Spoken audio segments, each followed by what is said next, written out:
got so much motherfucking design on right now.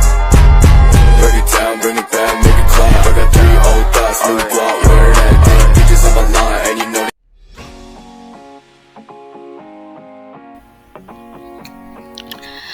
Ya, Assalamualaikum warahmatullahi wabarakatuh.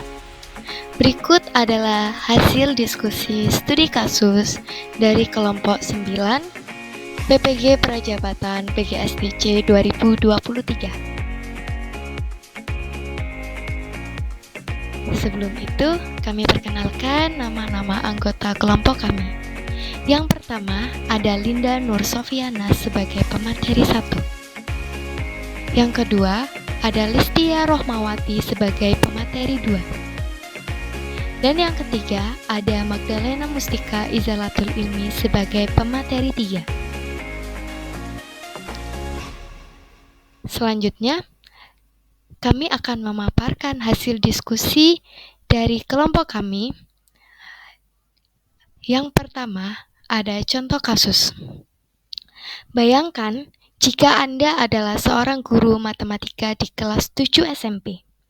Saat ini, Anda hendak menyampaikan materi mengenai matematika sosial, yakni mencari nilai rata-rata atau MEAN. Untuk memudahkan peserta didik dalam memahami pembelajaran, Anda mencoba untuk membuat urutan atau langkah-langkah yang perlu diikuti oleh peserta didik agar dapat mencari nilai rata-rata pada sebuah soal. Anda meminta kepada peserta didik untuk mengerjakan soal yang Anda berikan. Hasilnya, peserta didik mampu mengerjakan dengan benar, sesuai dengan langkah yang telah Anda siapkan. Beberapa saat kemudian, Anda meminta kepada peserta didik untuk mengulangi soal yang sama, tanpa melihat urutan pengerjaan soal. Dan peserta didik mampu mengerjakannya dengan benar. Selanjutnya, ini adalah pertanyaan dari kasus yang pertama. Pertanyaan pertama, menurut Anda, apa yang membuat peserta didik mampu mengerjakan soal dengan baik pada percobaan kedua? Mereka tanpa melihat urutan atau langkah pengerjaan soal. Jawaban menurut hasil diskusi dari kelompok kami yaitu adalah siswa mampu mengerjakan soal pada percobaan kedua, dikarenakan pada saat percobaan serta langkah-langkah yang diajarkan oleh guru sangat jelas, sehingga siswa dapat menangkap pembelajaran dengan baik dan paham tentang cara pengerjaan soal yang diberikan. Selain itu, hal tersebut dapat terjadi karena siswa sudah terbiasa berlatih seperti bersama gurunya dan sudah memiliki gambaran tentang langkah-langkah pengerjaan soal tersebut. Latihan soal mungkin seringkali dilakukan oleh siswa bersama guru, sehingga menjadikan siswa lebih mudah dalam memahami materi tersebut. Soal yang kedua, masih dalam kasus yang pertama. Sebagai seorang calon guru, dalam kegiatan belajar yang seperti apa metode di atas yang dapat diterapkan? Elaborasikan jawaban Anda dengan menyertakan teori yang berkaitan. Metode yang dapat diterapkan pada pembelajaran tersebut menurut kelompok kami yaitu menggunakan metode drill atau metode belajar latihan. Metode belajar latihan tepat untuk diterapkan pada kegiatan belajar di atas, karena dengan secara langsung dapat menuntun peserta didik dalam mengerjakan latihan-latihan dan menjadikan peserta didik untuk lebih mudah mengingat mata pelajaran yang diajarkan. Selanjutnya, pada contoh kasus yang kedua, Rina adalah seorang guru di kelas 1 SD. Sebagian besar peserta didiknya belum bisa berhitung dengan lancar. Rina sedang memikirkan cara yang sesuai untuk membantu setiap peserta didik untuk menyelesaikan tantangan belajarnya. Pertanyaan yang pertama dalam kasus yang kedua. Menurut Anda, apa yang dapat Rina lakukan untuk membantu peserta didiknya sesuai dengan tahapan perkembangan usia?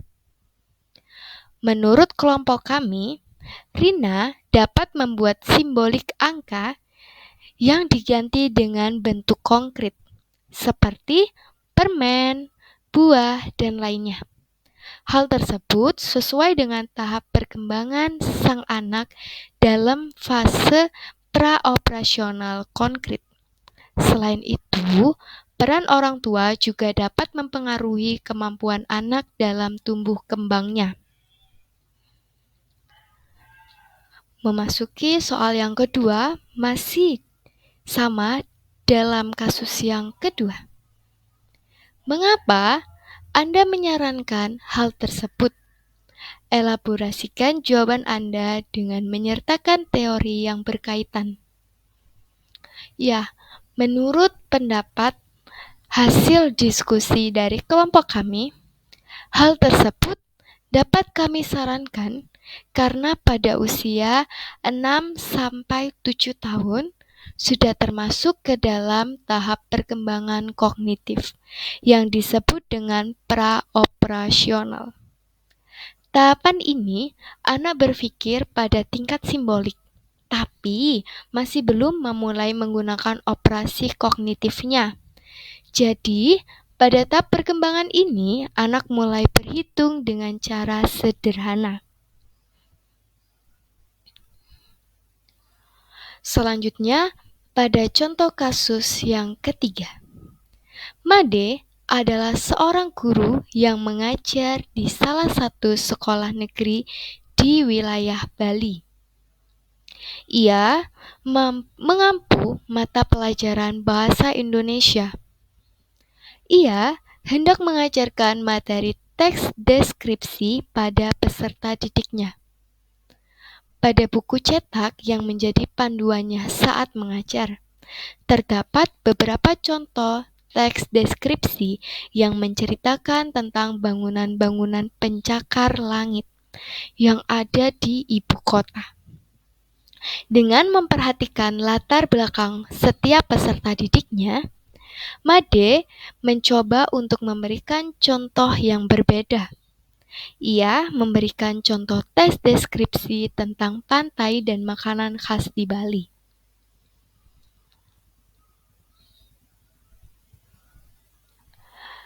Memasuki soal yang pertama pada contoh kasus yang ketiga.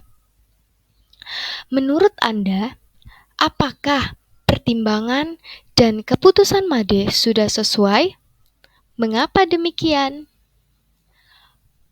Jawaban menurut pendapat hasil diskusi kelompok kami yaitu pertimbangan dan keputusan Made sudah tepat. Karena Made memberikan contoh teks deskripsi mengenai sesuatu yang sangat dekat dengan kehidupan peserta didiknya. Made memberikan contoh teks deskripsi tentang pantai dan makanan khas di Bali karena identitas Bali tidak lepas dari pantai dan juga makanan khasnya. Hal tersebut dapat memudahkan peserta didik untuk lebih memahami materi yang diajarkan oleh Made. Berbeda halnya apabila Made tidak memberikan contoh yang berbeda kepada peserta didiknya, mereka akan kesulitan memahami materi teks deskripsi. Karena contoh yang disajikan tentang bangunan-bangunan pencakar langit yang ada di ibu kota, hal tersebut dikarenakan peserta didik tidak terbiasa atau jarang mengamati contoh yang disajikan. Memasuki soal yang kedua pada contoh kasus yang ketiga. Prinsip apa yang Made gunakan dalam kasus tersebut? Elaborasikan jawaban Anda dengan menyertakan teori yang berkaitan. Menurut jawaban dari kelompok kami, Made menggunakan prinsip pembelajaran yang tanggap akan budaya. Cultural Responsive Teaching, di mana pembelajaran tersebut dapat memperkokoh identitas budaya.